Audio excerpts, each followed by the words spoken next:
এটা হচ্ছে জাস্ট সব কাগজ নিয়ে আসছি আমি বাসা রেখে আসছি সব ফোনের মধ্যে। হ্যাঁ, এটা আমার ড্রাইভিং লাইসেন্স, এটা গাড়ির কাগজ আর এটা টেস্ট হবে। সবই আছে আমাদের আর কি বুঝছেন, মানে আমরা বের হই না। হ্যাঁ, এখন তো আমরা দেখতেছি অবশ্যই, কিন্তু আমরা বের হইছি একটু আগে বুঝছেন। হ্যাঁ, এটা আমার তিনজনে একজন আসেন আমার সাথে।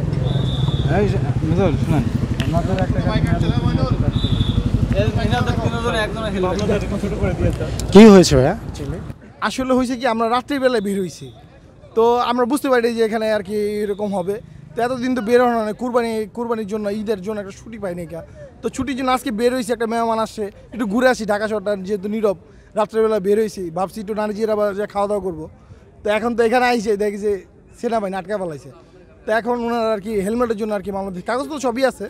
তো এখন তো আমরা তো কখনোই অমান্য করি না, যেহেতু রাত্রেবেলা বেরিয়েছি, ঈদের ছুটি, তো এই জন্য আর কি একটু অমান্য করে বের হয়েছি। তো এখন তো দেখা গেছে অমান্য করে একটা আসলে সবচেয়ে বড় একটা ভুল। আসলে এই ভুলটা করার আসলে আমাদের ঠিক না, সবারই এই ভুলটা আসলে সমাধান করা উচিত। এখন এই জন্য আর কি কি ব্যবস্থা নিচ্ছে সেনাবাহিনী? এখন সেনাবাহিনীও ব্যবস্থা নিচ্ছে, একটা ছোট একটা হেলমেটের জন্য আর কি মামলা দিবে আর কি। এই যে সেনাবাহিনীর অভিযান, এই সম্পর্কে আপনাদের মানে কি মতামত? এইটা অবশ্যই ভালো, আমি মনে করি ভালো, কারণ আমি এখন আজকে লিগেল আছি জন্য আমি সেনাবাহিনীর জন্য সাথে কথা বলতে পারতেছি। কিন্তু যারা বাইক চুরি করে নিয়ে আসতেছে, আরেকজনের ক্ষতি করতেছে, তাদের জন্য তো এটা ফল্ট, কারণ তারা ক্ষতি করতেছে আরেকজনের। তো এই ক্ষেত্রে আমি বলবো যে এটা আমি তল্লাশিগুলো আরো বেশি বেশি হওয়া উচিত। অবশ্যই হওয়া উচিত। এখন হইতেছিল বাংলাদেশের খুব মানে আর্মি সোর্সের বা পুলিশের নিয়ন্ত্রণটা হাতের থেকে চলে গেছে।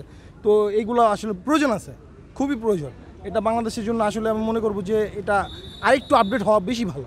সব জায়গায় এরকম হওয়াটা অবশ্যই উচিত, কারণ দেখা গেছে আমি আজকে লিগেল আছি জন্য আমি সবার সাথে ফেস করতে পারতেছি, যে লিগেল না ও তো আনফেস হয়ে চলে গেছে। তো এটা আমি মনে করি ভালো দিক। ধন্যবাদ। আমি মামলা খাইতেছি, তারপর আমি মনে করি ভালো দিক। মামলা দেখে আমাকে ভাই, আমি তো আমার লিগেলিটি আছি, কারণ দেখা গেছে একটা চুরি করা বাইক ও তো ধরা খাইতেছে বা একটা অনৈতিক কাজ করতেছে বাইক নিয়ে, তো ওর জন্য আমি মনে করি যে ভাই এটা আরবিদের জন্য বেস্ট। আমি অবশ্যই লাইক দিই। আপনার বাইকে কয়জন ছিলেন? আমাদের বাইকে দুজন ছিলাম, কিন্তু অবশ্য রাত্রের বেলা তো এই জন্য হেলমেট নিয়ে আসবিনি, তো বাসায় অবশ্য জানে না, এই জন্য আর কি চুরি। নেক্সট টাইমে সতর্ক থাকবেন। নেক্সট টাইম অবশ্যই সতর্ক থাকবো। যদি মামলা দিয়ে না ছেড়ে দেওয়া হয় সেই ক্ষেত্রে তো অবশ্যই আইনের ব্যবস্থা নেওয়া হোক, আমিও বলি নেওয়া হোক, এটা সবার জন্যই প্রযোজ্য হওয়া উচিত, শুধু আমি না, সবার জন্য। আপনার নামটা? আমার নাম মোহাম্মদ মুবিন। বাসা কোথায় আপনার? বাসা আমাদের কামরাঙ্গীরচর। এমনিতে আপনার কোথায় যাচ্ছিলেন? এমনি আমরা রাত্রেবেলা ঘুরতে বেরিয়েছি, নাজিরা বাজার যাওয়ার উদ্দেশ্য ছিল।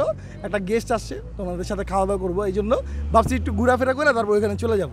তো এটা আর হইলো না, এখন বাসায় চলে যাওয়া হবে অবশ্যই, এইটা আর কি। অসংখ্য ধন্যবাদ আপনাকে।